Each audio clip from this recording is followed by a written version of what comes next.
बिस्मिल्लाहिर्रहमानिर्रहीम अस्सलामुअलैकुम वरहमतुल्लाहि वबरकातुहू। कैसे हैं आप सब लोग? उम्मीद आप सब बिल्कुल ठीक होंगे। अल्लाह पाक आपको हमेशा खुश रखें, आमीन सुम्मा आमीन। आज मैं आपके लिए लेके आई हूँ बहुत ही ज़्यादा मज़ेदार, बहुत ही ज़्यादा टेस्टी सीख कबाब की रेसिपी। बहुत ही ईजी मेथड से मैंने इसे बनाना सिखाया है। आपने वीडियो को पूरा वॉच करना है ताकि कोई भी पार्ट आपसे मिस ना हो। और आपको मैं इसमें दो तरीक़ों से सीख कबाब बनाना सिखाऊँगी। एक हम इसको फ्रीज़ करना सीखेंगे कि हम इसको फ्रीज़ किस तरह से कर सकते हैं, और दूसरा हम इसको स्पून से किस तरह से बना सकते हैं, यानी सीखों के बग़ैर किस तरह से बना सकते हैं।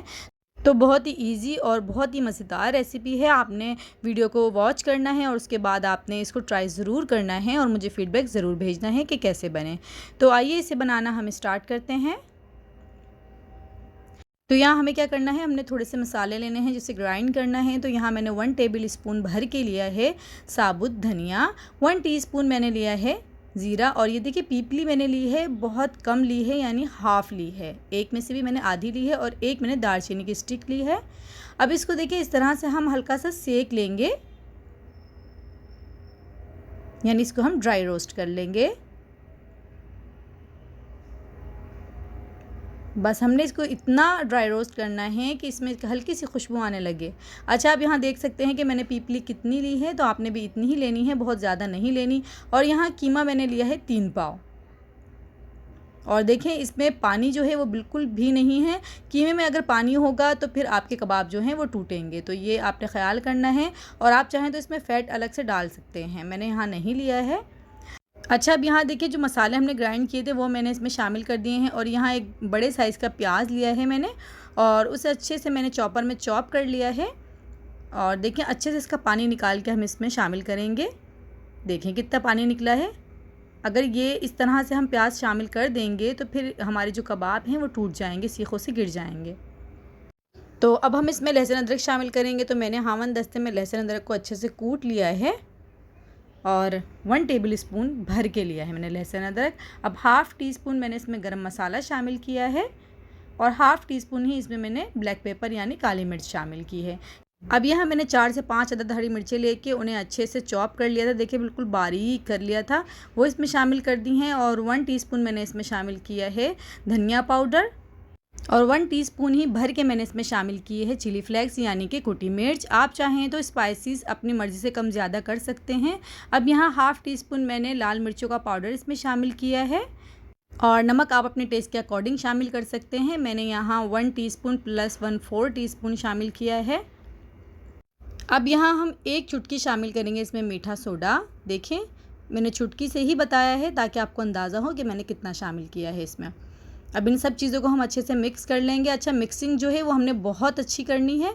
जितनी अच्छी हमारी मिक्सिंग होगी उतने अच्छे हमारे कबाब बनेंगे और बिल्कुल भी फिर सीखों से नहीं गिरेंगे। तो 1 लेमन का जूस मैंने इसमें शामिल कर दिया है, और यहाँ थोड़ा सा मैंने हरा धनिया शामिल किया है। अब हमें इन सब चीज़ों को अच्छे से मिक्स करना है, गूंदना है, जिस तरह से हम आटा गूंदते हैं इस तरह से। देखें तो हमने इसे तकरीबन 7 से 8 मिनट तक इसी तरह से गूंदना है। और अब हम इसमें घी शामिल करेंगे। तो मैंने इसमें 4 टेबल स्पून घी शामिल किया था, और 2 टेबल स्पून मैंने इसमें पहले शामिल किया है, वो वीडियो थोड़ी स्किप हो गई, और 2 टेबल स्पून मैंने इसमें इस वक्त शामिल किया है। और इसको लगातार मैं इसी तरह से गूंद रही हूँ।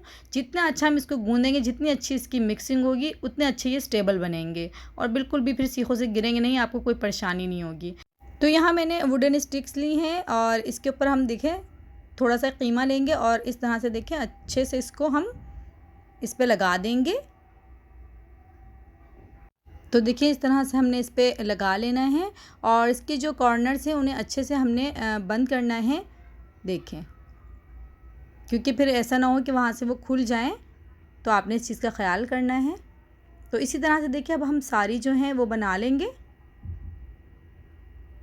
और ये तरीका बहुत ईजी है, कोई मुश्किल नहीं है। तो अभी मैं दूसरा तरीका भी इंशाल्लाह आगे आपको बताऊंगी। अच्छा, अब यहाँ देखें हमने इसको किस तरह से पकाना है। हमने कोई ऐसा बर्तन लेना है कि जिस पे ये नीचे ना लगे। देखें कबाब थोड़े ऊपर ही हैं, तो मेरे पास ये तवा है, और मैंने देखे कबाब किस तरह से इसके ऊपर लगाए हुए हैं, और नीचे जो है फ्लेम मैंने मीडियम लो पे रखी है। अब इसके अंदर से जो सेक निकलेगा उससे ही ये कबाब जो हैं वो पक जाएंगे। और फिर उसके बाद आप इसको फ्रीज़ कर सकते हैं इजीली। अगर आपने किसी की दावत करनी है, आप इस तरह से बना के रख लें और जैसे ही मेहमान आए आप इसको थोड़ा सा ऑयल जो है तवे पे या फिर फ्राई पैन में डालें और बस इसको हल्का सा फ्राई कर लें। तो बहुत मज़े के ये बनते हैं। और इस चीज़ का भी ख्याल करना है कि देखिए थोड़ी थोड़ी देर बाद हम इसको इस तरह से उलटते पलटते रहेंगे। तो आपने भी इस चीज़ का ख्याल करना है, ऐसा ना हो कि एक साइड से पक जाएं और दूसरी साइड से कच्चे रहें और फिर ये टूट जाएं। बट ये बहुत अच्छा मेथड है। इंशाल्लाह आपके कबाब इस तरह से जब आप बनाएंगे बिल्कुल भी नहीं टूटेंगे। तो अब ये हाफ़ कुक हो गए हैं और माशाल्लाह बहुत अच्छे स्टेबल बने हैं। तो बस इसे अब हम वुडन स्टिक से निकाल लेंगे और बहुत ही ईजीली निकल जाएंगे। देखिए माशाल्लाह। तो तकरीबन मुझे 8 से 10 मिनट लगे हैं इस तरह से लो फ्लेम पे इसको पकाते हुए। फ्लेम जो है मैंने बहुत हाई नहीं की है, बिल्कुल मीडियम लो पे ही मैंने फ्लेम को रखा था। और देखिए माशाल्लाह हमारे मज़ेदार से कबाब रेडी हैं। बस इसे फ्रीज़ कर लेंगे और जब दिल चाहे निकालें, हल्का सा इसको फ्राई करें और उसके बाद इसको एंजॉय करें। तो देखिए झटपट से बन गए ना हमारे मज़ेदार से कबाब। तो ये फ्रीज़ होने के लिए रेडी हैं। और अब हम सीख लेते हैं दूसरा तरीका। तो देखिए अब हमने क्या करना है, हमने लेना है एक स्पून या आपके पास कोई पेंसिल हो या फिर कोई भी ऐसा वुडन स्पून वगैरह कुछ भी हो तो आप उसे इस तरह से इस्तेमाल कर सकते हैं। कोई टेंशन की बात नहीं है कि हमारे पास सीखे नहीं हैं या फिर वुडन स्टिक्स नहीं हैं तो बस अब हमारे कबाब नहीं बनेंगे। आप इजीली बना सकती हैं। तो इस जगह अगर आप पेंसिल ले लेंगे तो वो ज़्यादा बेस्ट है, बट मैंने यहाँ स्पून इस्तेमाल किया है। तो बस देखिए इस तरह से हमने स्पून पे लगा के और निकालते जाना है इसको। और माशाल्लाह देखिए अच्छे से हमारे जो कबाब हैं वो रेडी हुए हैं। और यहाँ देखिए थोड़ा सा मैंने पैन में ऑयल ले लिया था और ऑयल को अच्छे से गर्म कर लिया था, फिर उसमें डाल दिए हैं कबाब। और जैसे ही कबाब को हमने ऑयल में शामिल किया है तो हमने फ्लेम को लो कर दिया था। तो बस इसको अब हम दोनों तरफ से फ्राई कर लेंगे। और बहुत अच्छे माशाल्लाह ये बने थे, बहुत जूसी, बहुत ज़्यादा मज़ेदार। तो बस ये थोड़े से मैंने आपको दिखाने के लिए इस तरह से बनाए हैं कि आप ये दोनों तरीक़ों से कबाब इजीली बना सकते हैं, कोई मुश्किल नहीं है। तो बस देखिए माशाल्लाह से रेडी हैं और मज़ेदार से हमारे कबाब। इसके साथ आप रायता बनाएं या फिर आप इसे केचप से खाएं, बहुत मज़े के लगेंगे ये। तो मैंने इसके साथ रायता बनाया है।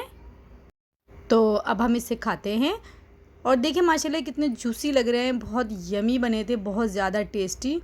आप यकीन करें, आप एक बाइट इसकी लेंगे आपको इतने मज़ेदार लगेंगे, आप सारे खुद ही खा जाएंगे। और प्लीज़ ट्राई ज़रूर करिएगा और फ़ीडबैक ज़रूर भेजिएगा। और अगर आपको मेरी वीडियोस पसंद आती हैं तो प्लीज़ मेरी वीडियो को लाइक और शेयर करना बिल्कुल भी ना भूलिएगा और मेरे चैनल को ज़रूर से सब्सक्राइब कर दीजिएगा। अब इसको फ्रीज़ करने का तरीका ये है कि कोई कंटेनर ले लें आप और उसके अंदर बटर पेपर बिछा दें और इसको अंदर रख दें और अच्छे से इसको कवर करके इसको हम फ्रीज़ कर देंगे। तो फिर मिलते हैं इंशाल्लाह नेक्स्ट रेसिपी में। दुआओं में मुझे ज़रूर से याद रखिएगा। अल्लाह हाफ़िज़।